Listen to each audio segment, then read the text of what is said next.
Ted Bundy. What does he look like to you? Does he seem trustworthy or reliable or normal, friendly, handsome maybe?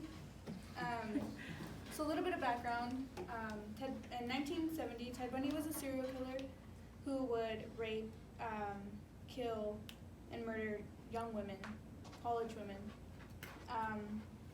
He was raised in Washington and continued all the way to Utah with his killings.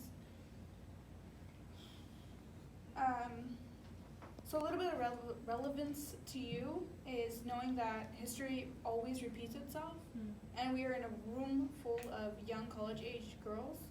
I felt it was pretty necessary to talk about this. So a little bit of credibility it gives me is, so since my major is criminal justice, I kind of enjoy watching documentaries. I know it's kind of weird. I would love watching documentaries. And serial killers are kind of my favorite because it's so interesting to see how, the way they think and stuff. So he was a terrifying person who took so many lives, and I'm here to tell you who he was and how he went about living. So first I'm going to go over how we judged him based on his fake persona he put out, and then who his targets were, and how it relates to our age group, and finally what he did and how he tried to prove that he was an innocent guy.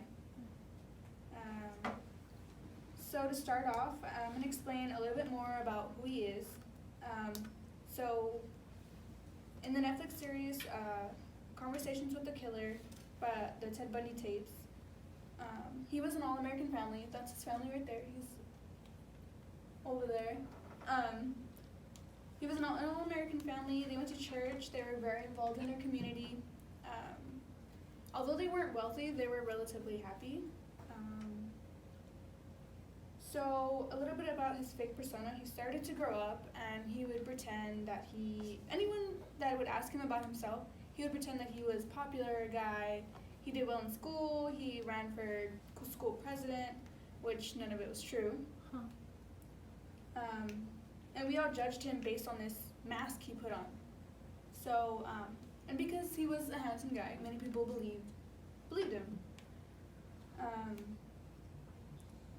So now I'm going to continue on with his targets. His first victim was Linda Ann Healy. She was only 21 years old, and he attacked her in Washington. She was a good girl. She didn't really go out much, and she was a good girl. She wasn't going out partying all the time, so she seen him and thought he was cute and probably trusted him, and that wasn't a smart choice. He only confessed to 30 killings, but there's many more that he just never told anyone about. There was no one just knew exact amount. So next I'm gonna start talking about how he would try and not get caught, and this was provided by biography.com/editors. And he would lure people to his 1968 Volkswagen Beetle. This is his exact car right here. This is the one. He took out the passenger side seat so that he could lure the women to his car, hit them with a crowbar, hide them right here, and just cover them with a sheet so that no one can see. And so he would strangle, rape multiple women.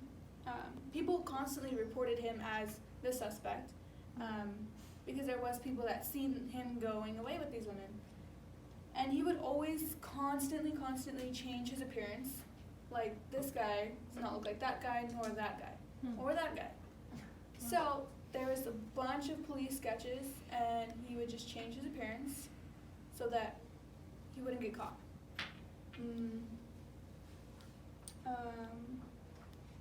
He was a master manipulator. He thought he was smarter than everyone else. When he was being questioned, he actually put it off as, I didn't do this, but if I was to do this, this is what would happen. Or the person who did this is most likely like this, or they actually, had these habits. He tried to be his own lawyer in court because he was going to law school, and he thought, yet again, he thought he was smarter than everyone else. He tried to manipulate people and think, oh, I couldn't have done this. Look at me. I'm this guy. I do this. I go to law school. So that's what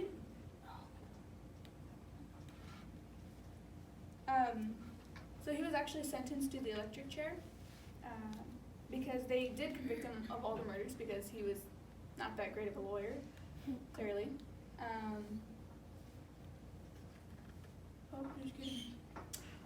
So I'm going to go over some key points. We judged Ted Bundy on a fake persona he put off. I covered his targets, which is most of, our age girls.